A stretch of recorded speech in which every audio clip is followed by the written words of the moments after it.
Welcome दोस्तों।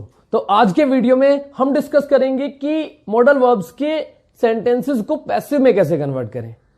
अगर आपको टेंसेस को पैसिव में कन्वर्ट करना नहीं आता है तो एक वीडियो का लिंक मैंने डिस्क्रिप्शन में डाल दिया है, पहले उस वीडियो को देखें, उसके बाद इस वीडियो को लास्ट तक देखना है। तो चलिए शुरू करते हैं।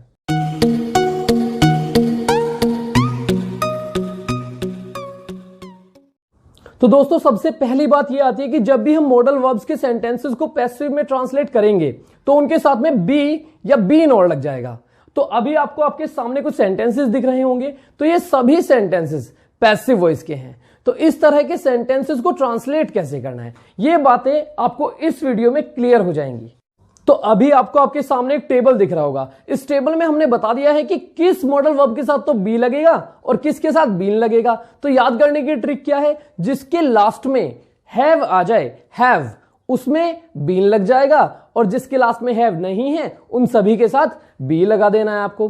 तो अब मैं एक सेंटेंस बोलता हूं कि मैं तुम्हें पढ़ा सकता हूं, तो ये क्या है, ये एक्टिव वॉइस का सेंटेंस है। अब मैंने बोला कि तुम्हें मेरे द्वारा पढ़ाया जा सकता है, तो ये पैसिव वॉइस का सेंटेंस है। और अब मैं बोलूं कि तुम्हें पढ़ाया जा सकता है, अब मैंने ये नहीं बताया कि किसके द्वारा।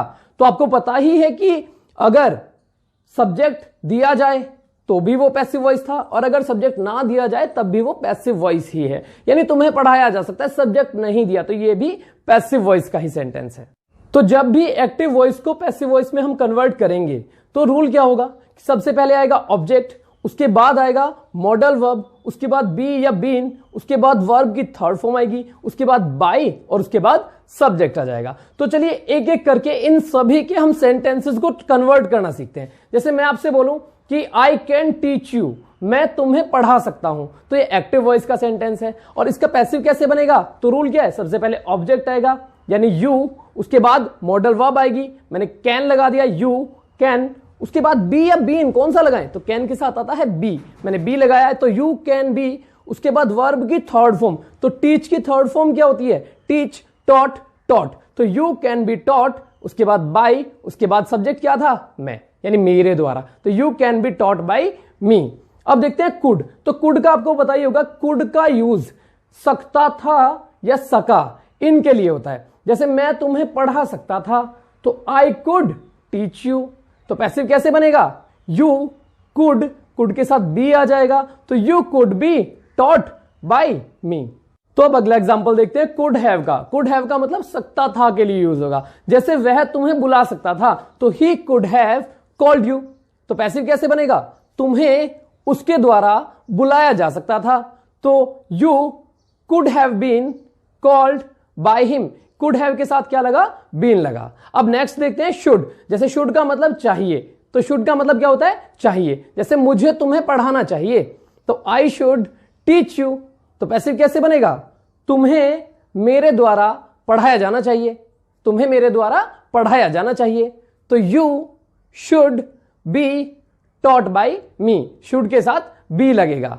तो नेक्स्ट है शुड हैव। तो शुड हैव का यूज कहां होगा, चाहिए था के लिए। जैसे मुझे तुम्हें पढ़ाना चाहिए था, तो I should have taught you. तो पैसिव कैसे बनेगा, तुम्हें मेरे द्वारा पढ़ाया जाना चाहिए था, यानी you should have been taught by me, तो शुड हैव के साथ बीन लगेगा। नेक्स्ट आएगा मस्ट। तो मस्ट का यूज होता है बहुत ज्यादा जरूरी कार्यों के लिए, यानी कोई भी बहुत ज्यादा जरूरी काम आ जाए। जैसे तुम्हें दूध पीना चाहिए, तो बहुत जरूरी बात है, मतलब एक तरीके से मैंने बोला कि ये बहुत ही जरूरी है भाई तुम्हारी हेल्थ के लिए, तो you must drink milk, you must drink milk. Passive कैसे बनेगा, दूध को तुम्हारे द्वारा पिया जाना चाहिए, तो milk must be drunk, drink drank drunk. Passive में हमेशा वर्ब की थर्ड फॉर्म आएगी, milk must be drunk by you. अब नेक्स्ट आएगा इसमें मस्ट हैव, यानी मस्ट हैव किसके लिए आएगा कि अगर पास्ट में बात हो जाए, जैसे तुम्हें दूध पीना चाहिए था, बहुत जरूरी बात थी, बहुत जरूरी बात है लेकिन पास्ट की बात है कि कोई जरूरी बात थी, तो तुम्हें दूध पीना चाहिए था, तो you must have drunk milk. तो पैसिव कैसे बनेगा, दूध को तुम्हारे द्वारा पिया जाना चाहिए था, तो milk must have been, have के साथ बीन लगेगा, तो milk must have been drunk by you.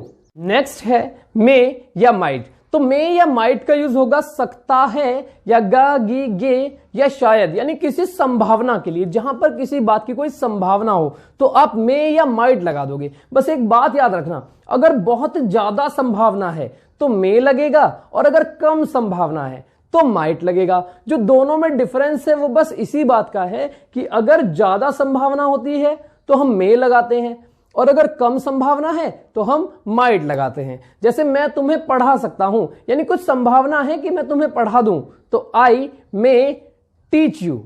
तो पैसिव कैसे बनेगा? तुम्हें मेरे द्वारा पढ़ाया जा सकता है, तो you may be taught by me. तो ऐसे ही आई माइट टीच यू या you might be taught by me. तो नेक्स्ट है मे हैव या माइट हैव। दोनों का यूज होगा सकता था, चुका होगा, चुकी होगी और शायद के केस में। जैसे मैं तुम्हें पढ़ा सकता था या मैं तुम्हें शायद पढ़ा चुका होऊंगा, तो इस तरह के केस में मे हैव या माइट हैव का यूज होगा। जैसे मैं तुम्हें पढ़ा सकता था तो आई मे हैव टॉट यू या I might have taught you. Passive कैसे बनेगा? तुम्हें मेरे द्वारा पढ़ाया जा सकता था, यानी you may have been taught by me या you might have been taught by me. Next है हैज टू या हैव टू। तो दोनों का यूज, जैसे मुझे तुम्हें पढ़ाना है, करना है या करना पड़ता है। कोई भी काम करना है या करना पड़ता है। जैसे मुझे तुम्हें पढ़ाना है तो I have to teach you, क्योंकि टू के बाद हमेशा वर्ब की फर्स्ट फॉर्म आती है, तो I have to teach you. या मुझे तुम्हें पढ़ाना पड़ता है तो I have to teach you. Passive कैसे बनेगा? तुम्हें मेरे द्वारा पढ़ाया जाना है, तो you have to be taught by me. तो नेक्स्ट है हैड टू। हैड टू का यूज होगा करना था, करना पड़ता था या करना पड़ा। जैसे मुझे तुम्हें पढ़ाना था या मैं या मुझे तुम्हें पढ़ाना पड़ता था या मुझे तुम्हें पढ़ाना पड़ा। तीनों एक ही तरीके से बनेंगे। I had to teach you. Passive कैसे बनेगा? तुम्हें मेरे द्वारा पढ़ाया जाना था, यानी you had to be taught by me. तो तीनों का पैसिव ऐसे ही बनेगा, you had to be taught by me. तो नेक्स्ट होगा वुड लाइक टू, यानी करना चाहेगा, कोई भी किसी काम को करना चाहेगा। जैसे मैं तुम्हें पढ़ाना चाहूंगा तो I would like to teach you. Passive कैसे बनेगा?